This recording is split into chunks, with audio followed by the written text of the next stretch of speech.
Nous avons le plaisir de recevoir aujourd'hui Bernard Lugan, qui est un habitué de notre émission Passé-Présent. Bernard Lugan, africaniste bien connu, qui a publié il y a quelques mois un gros ouvrage de synthèse de type académique sur l'histoire générale de l'Afrique du Nord, et qui nous propose aujourd'hui un ouvrage plus particulièrement consacré à l'Algérie, intitulé « Algérie, l'histoire à l'endroit ». Alors que l'on peut se procurer, Bernard Lugan, vous allez nous le dire? À l'Afrique réelle, aux éditions d'Afrique réelle, donc en allant sur mon blog, Bernard Lugan, blog officiel Bernard Lugan, ou l'Afrique réelle, et tous les renseignements sont donnés. C'est un livre que j'ai édité, que l'Afrique réelle a édité et qui n'est pas en librairie. Voilà, qui n'est vendu que par correspondance. Hein. Alors bon, un livre fort bienvenu, puisqu'il y a quelques semaines, un certain ectoplasme bien connu est allé raconter en Algérie que la France était coupable de crimes contre l'humanité. Hein, on aura vraiment tout entendu du fait de ce personnage qui apparemment ne sait pas qu'il existe non plus une culture française, mais enfin qui est... Et qui pense que la Guyane est une île. Et qui pense que la Guyane est une île, enfin qui est tout à fait à l'image de ses sponsors d'ailleurs. Mais bon, il ne nous intéresse pas plus que ça aujourd'hui. Mais il faut expliquer effectivement aux Français ce qu'il en est de cette question algérienne, au-delà même de la période de la colonisation. Hein. Qu'est-ce que l'Algérie? Quelles sont ses origines historiques? Quelles sont les grandes questions qui se posent à son propos? Et vous répondez systématiquement à tout cela dans cet ouvrage, dont les chapitres se présentent d'ailleurs comme des questions sur un certain nombre de points, sur 10 points. Qu'il est utile d'éclairer justement pour connaître l'Algérie, son histoire, sa réalité, et puis approcher au plus près ce qu'a été la relation entre la France et l'Algérie à travers l'épisode colonial. Alors, avant même d'évoquer l'épisode colonial, il y a une grande question que vous posez, c'est celle de la berbérité de l'Algérie, parce que pour le grand public français, l'Algérie fait partie du monde arabe, algérien, arabe, c'est quasiment synonyme. Vous nous expliquez que les choses, dans la longue durée de l'histoire, sont un peu plus complexes. Oui, je m'intéresse beaucoup à la question des Berbères. J'ai publié d'ailleurs une histoire des Berbères. Et si vous voulez, j'ai démarré mon livre par cela. Parce que, pourquoi j'ai intitulé mon livre « Histoire à l'endroit » ? C'est tout simplement parce que l'histoire de l'Algérie telle qu'elle est enseignée en Algérie et telle qu'elle est présentée en France est une fausse histoire. C'est une histoire construite. C'est une histoire construite autour d'un certain nombre de thèmes. Le premier thème, c'est celui de l'arabité de l'Algérie. Or, cette arabité n'existe pas. Indiscutable. Le deuxième thème, c'est l'identité nationale algérienne. Or, l'Algérie n'existait pas, c'est la France qui l'a créée. Et le troisième grand thème, c'est celui de l'unité du peuple algérien dressé contre le colonisateur français, ce qui est également une erreur, et je le montre bien. En 1961, au moment où sont signés les accords d'Évian, il reste 15 000 combattants en Tunisie, 13 000 combattants indépendantistes au Maroc, et il en reste 5 000 en Algérie. Ça fait donc moins de 30 000. Au même moment, il y a 250 000 Algériens qui servent dans l'armée française. Donc ce qui nous donne quand même une proportion tout à fait intéressante entre la réalité et l'histoire. Alors, je commence mon livre, et tout est construit autour de cela, par cette phrase de Mohamed Harbi, l'historien algérien, qui dit « L'histoire est à la fois l'enfer et le paradis des Algériens ». C'est absolument magnifique. C'est une phrase qui résume toute l'ambivalence. Pourquoi ? Voilà. Que veut dire cette phrase ? Ça mérite d'être commenté. Oui. Cette phrase veut dire que quand les Algériens font de la véritable histoire, ils constatent, 1, que leur pays n'est pas arabe mais berbère, 2, que l'Algérie n'a jamais existé, 3, que c'est la France qui a tout fait en Algérie. Donc ils le nient cela, parce que c'est leur enfer. Donc elle devient paradis. Deuxième forme, enfer et paradis. Pour nier cette histoire, ils se réfugient dans une fausse histoire, qui est leur paradis, et qui est une histoire complètement coupée des réalités algériennes. Donc c'est pour ça que, partant de cette phrase, quand j'ai lu cette phrase, j'ai dit mais c'est extraordinaire. Cet homme a résumé toute l'ambivalence de l'histoire de l'Algérie et des comportements, car on est dans un niveau de psychanalyse, de psychologie, d'études psychologiques. Donc à partir de cela, j'ai posé 10 questions, 10 grandes questions. Voici les 10 grandes questions de controverse à propos de l'histoire algérienne. Je pose 10 questions, je dis voilà ce que dit l'histoire officielle, voilà ce qu'est la réalité. Et je démarre effectivement par la berbérité. Voilà. Parce que la manipulation se fait dès l'indépendance. Dès l'indépendance, le FLN, qui est un mouvement totalement minoritaire, et qui va prendre le pouvoir au sein de la révolution algérienne.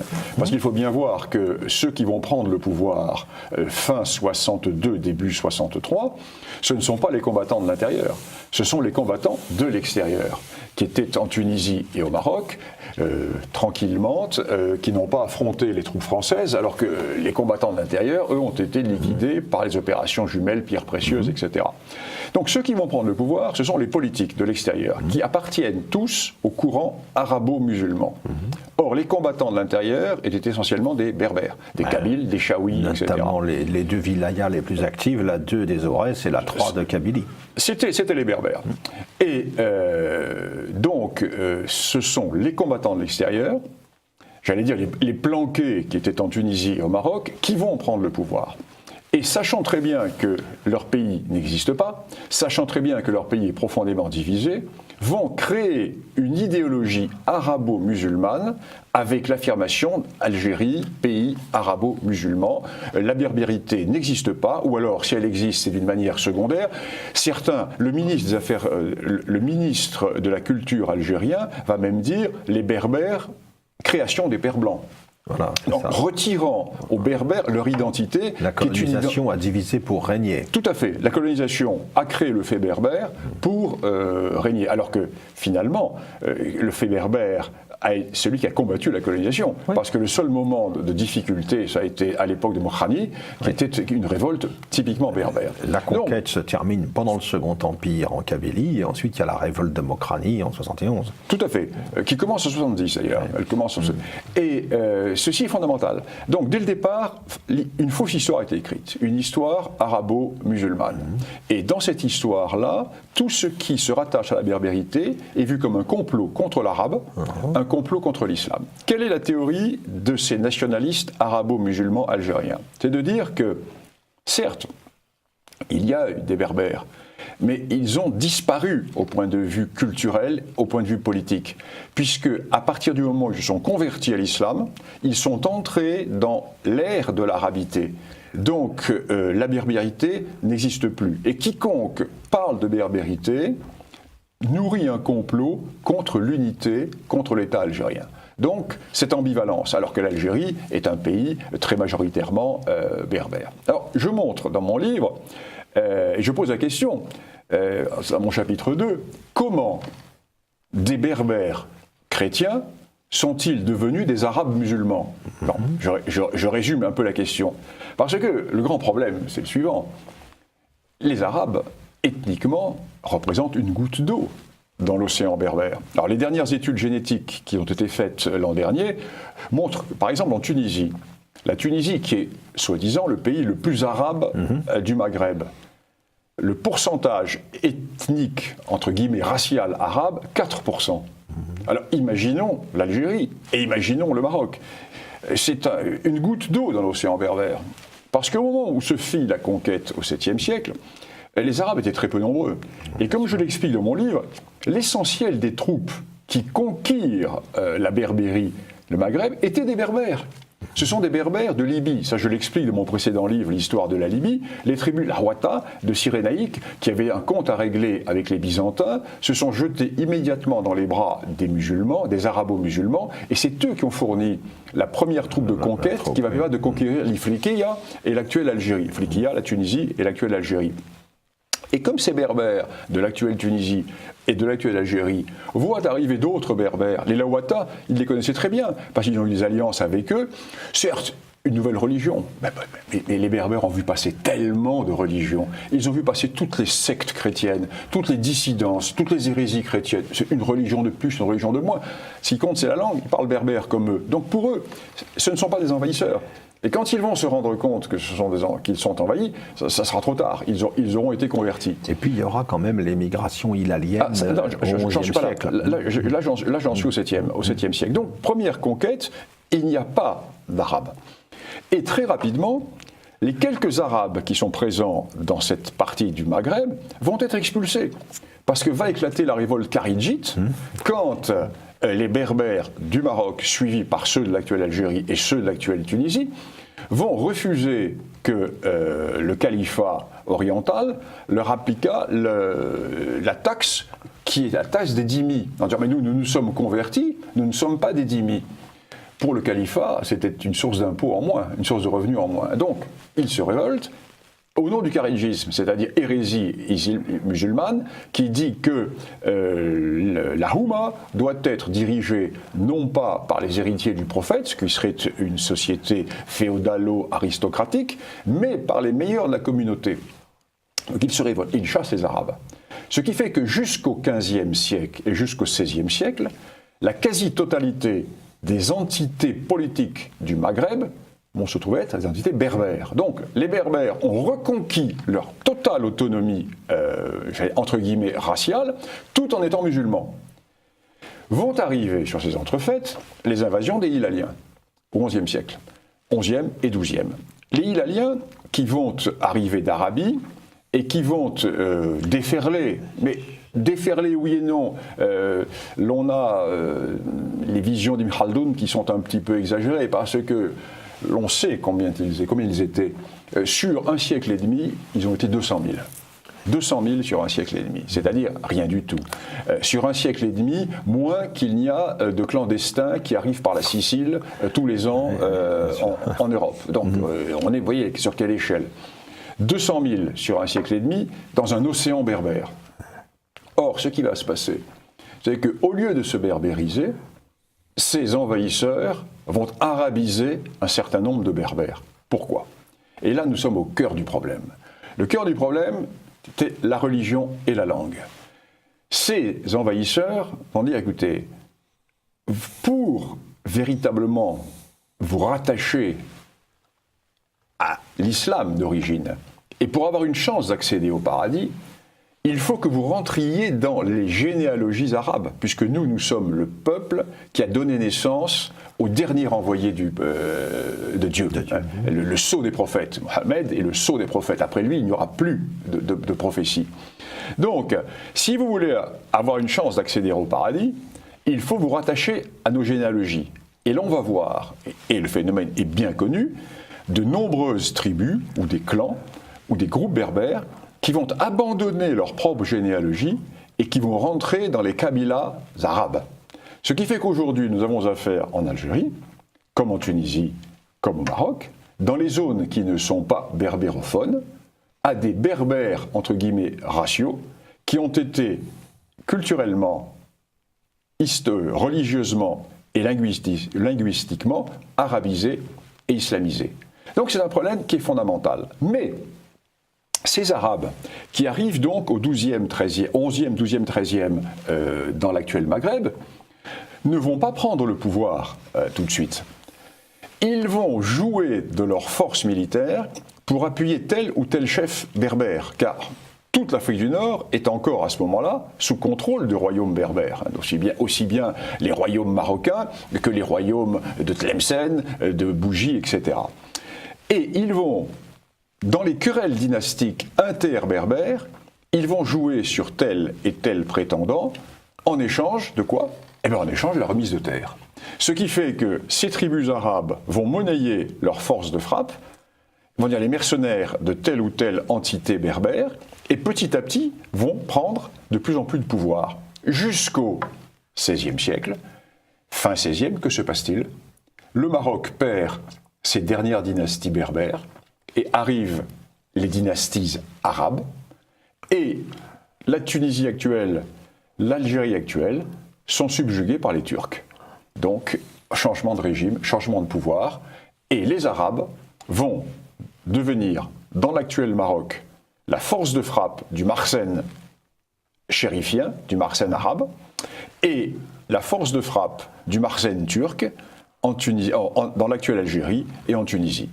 Et c'est ainsi qu'ils vont se hisser à un rôle important, alors que démographiquement, ils ne représentent rien. Une arabisation. Si ceci n'est pas vu, on ne comprend rien à l'histoire ancienne de ces régions, on ne comprend rien à l'ethnogénèse, et on ne comprend rien à la genèse historique de ces régions. Donc je pars de ce premier point, ces deux premiers points. Le premier grand mensonge, le mensonge des origines. Alors il y a une réflexion qui intervient souvent quand on se penche sur le Maghreb, c'est de constater que le Maroc s'est doté précocement d'un État, de dynasties successives, qui a une histoire d'un État marocain avec des centres de gravité qui ont varié, Fès, Marrakech, Meknès, etc. Alors qu'en Algérie, on n'a pas l'équivalent, mais certains ont pensé que le royaume Abdelwalid de Tlemcen ou que le royaume de Bougie aurait pu constituer ainsi un noyau initial autour duquel aurait pu s'agréger une Algérie qui aurait annoncé l'Algérie ultérieure. Alors que faut-il penser de cette comparaison, de cette confrontation ? C'est le titre de mon chapitre. Pourquoi Bougie et Tlemcen n'ont-elles pas créé l'Algérie quand Fès et Marrakech créent l'Empire marocain ? Voilà. Alors cette idée de chapitre m'est venue il y a quelques mois en lisant une thèse qui a été publiée en Algérie par une historienne algérienne, très honorable au demeurant, consacrée à ce qu'on appelle le Maghreb central. Maghreb central, lire Tlemcen. Et dans laquelle elle développe sur 400 pages la thèse suivante, Tlemcen était la pré-Algérie. Non, Tlemcen n'a jamais été la pré-Algérie. Et Tlemcen, comme Bougie, n'ont jamais constitué des noyaux pré-algériens. Pour quelle raison ? Pour une raison très simple, qui est que si vous prenez une carte, vous voyez l'Algérie est située au centre du Maghreb. À l'ouest et à l'est, il y avait deux entités politiques qui étaient fortes. À l'est, ce qui va devenir la Tunisie, qui existait déjà sous forme d'État pré-national et même parfois de quasi-État national. Et à l'ouest, le Maroc. Ce qui fait que, et Bougie, d'ailleurs Bougie était une dépendance de Tunis, bien souvent. Et Bougie à l'est et Tlemcen à l'ouest ne vont avoir d'autonomie que quand Tunis ou le Maroc seront faibles. Alors je me suis amusé à faire toute l'histoire chronologique de Tlemcen, par exemple. Et sur la période s'étendant entre le début du XIe et l'arrivée des Turcs, c'est-à-dire grosso modo sur 4 siècles et demi, 5 siècles, l'autonomie, la véritable indépendance de Tlemcen, autonome, ne dépasse pas 75 ans, et par période recoupée. Tout simplement parce que Tlemcen vit et survit en fonction de la politique marocaine, qui, elle, s'exerce dans le cadre d'un État. Ce qui ne veut pas dire que Tlemcen n'a pas eu une renommée brillante. C'était une principauté excessivement brillante, mais je comparerais un peu Tlemcen aux reinos et taifas espagnols, c'est-à-dire des petites principautés brillantes culturellement qui peuvent être fortes pendant quelques années sous tel ou tel sultan parce que le sultan marocain est faible, et à ce moment-là, le sultan tlemcenite est fort, mais à aucun moment ça débouche sur un État. Tandis que le Maroc a créé un empire. Et le Maroc, à partir de Fès et de Marrakech, va créer tous les empires almoravides, l'empire almohade, les mérinides, etc. Donc rien à voir de ce côté-là. Et là encore, c'est un grand complexe que nourrissent les Algériens. Parce que les Algériens le savent, ça. Ils savent qu'ils n'ont jamais constitué d'État. Et ils regardent, avec l'air un peu jaloux, le voisin marocain, qui ne se gêne pas, lui, de le regarder d'un air un peu méprisant. Vous n'êtes que des parvenus, vous êtes une création. Parce que nous sommes un vieil État. Il y a ce rapport psychanalytique entre le Maroc et l'Algérie. Voilà, donc c'est fondamental. Et je consacre un chapitre à cela qui a pour titre, précisément, pourquoi Bougie et Tlemcen n'ont-elles pas créé l'Algérie quand Fès et Marrakech créaient les empires marocains? Oui, et puis quand les Français vont arriver en 1830, ces principautés-là ne pèsent plus depuis très longtemps, elles n'existent plus. Elles n'existent plus depuis la période turque. Oui, bien sûr. Et alors, ce que vous rappelez aussi, c'est que l'Algérie telle que nous la connaissons, y compris à travers son nom, c'est une création administrative des Français. Oui, mais j'aimerais parler des Turcs. Parce que un des points nouveaux de mon livre, c'est également... Penchons-nous sur la question turque. L'on nous dit que l'histoire officielle algérienne nous dit l'Algérie n'a connu qu'une seule colonisation, c'est la colonisation française. La période turque ne fut pas une période coloniale parce que les Turcs n'étaient pas présents et d'ailleurs à l'époque turque il y a eu la naissance d'un sentiment prénational. C'est une idée totalement fausse, là encore. Nous le savons bien maintenant parce que les archives turques, les archives ottomanes, sont ouvertes depuis un certain temps et il y a plusieurs historiens qui ont vraiment travaillé sur les archives ottomanes. Et le fonds algérien, la régence d'Alger, est excessivement important dans les archives ottomanes.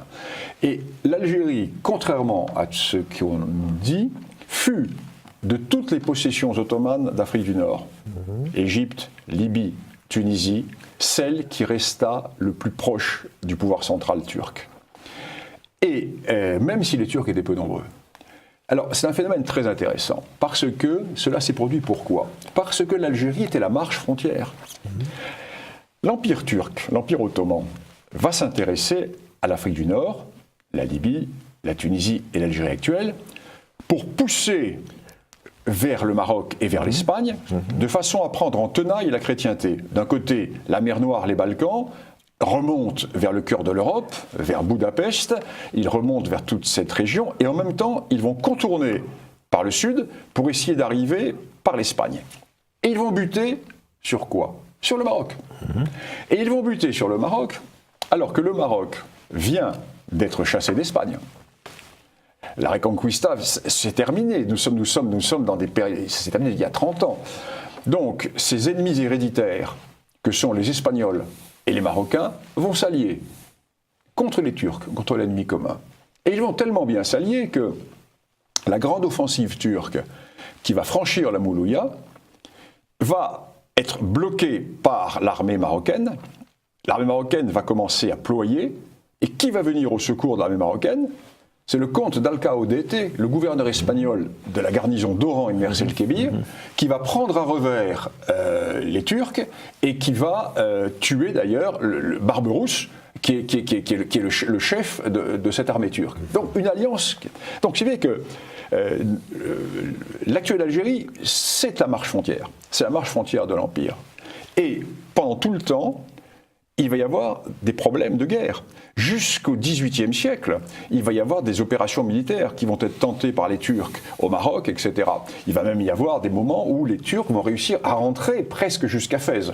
Donc, comme c'est une marche frontière, la régence d'Alger reste très proche du cœur de l'Empire. Deuxième raison. Sur quoi repose le pouvoir des Turcs d'Alger ? Il repose sur la force militaire des tribus arabes, certes, mais surtout des janissaires. Or, les janissaires ne peuvent être recrutés qu'au sein de l'Empire ottoman. Les janissaires seront recrutés dans la mer Noire, dans les Balkans, mais il faut passer par l'autorisation du sultan. S'il y avait rupture avec la Porte, le sultan n'aurait pas permis à ses représentants d'Alger de venir recruter des janissaires. Donc, les représentants turcs d'Alger vont mener une politique très intéressante, à la fois de grande autonomie vis-à-vis du cœur de l'Empire, tout en étant très proches politiquement et culturellement.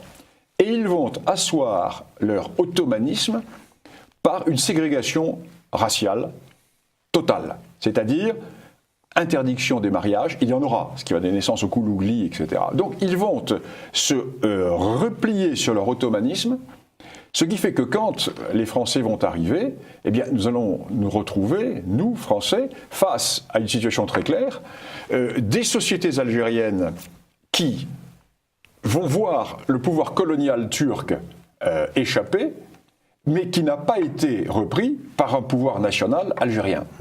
Et ce qui va d'ailleurs poser des problèmes, à la fois à l'avantage et au désavantage des Français. Par exemple, à Constantine, les représentants, les descendants des colonisateurs turcs vont lutter contre nous, parce que dans l'Oranie, ils vont passer complètement de notre côté, et nos premiers alliés vont être justement à Tlemcen, ce seront les Koulouglis et les Turcs de Tlemcen qui vont passer de notre côté, qui vont nous fournir des unités avec un certain nombre d'éléments combattants, et avec les tribus marsennes. Eh bien, je crois que, à vous entendre, on devine aisément l'intérêt de cet ouvrage, la densité des informations qu'il recèle. Nous n'avons pu évoquer que des périodes assez anciennes, mais vous poursuivez évidemment en évoquant la colonisation française, toutes les grandes questions que celle-ci a posées. Vous évoquez, je le signale aussi, la fameuse manifestation d'octobre 1961. Hein, je démontre qu'il y a eu un seul mort, qui s'appelait Guy Chevalier, c'était pas un Algérien. Voilà, donc je rappelle donc le titre de votre ouvrage, Algérie, l'histoire à l'endroit, donc de Bernard Lugan, et vous pouvez vous le procurer, chers auditeurs, en tapant tout simplement l'Afrique réelle, et vous aurez tous les renseignements nécessaires. En allant sur mon blog, tout était. Merci Bernard Lugan. Merci.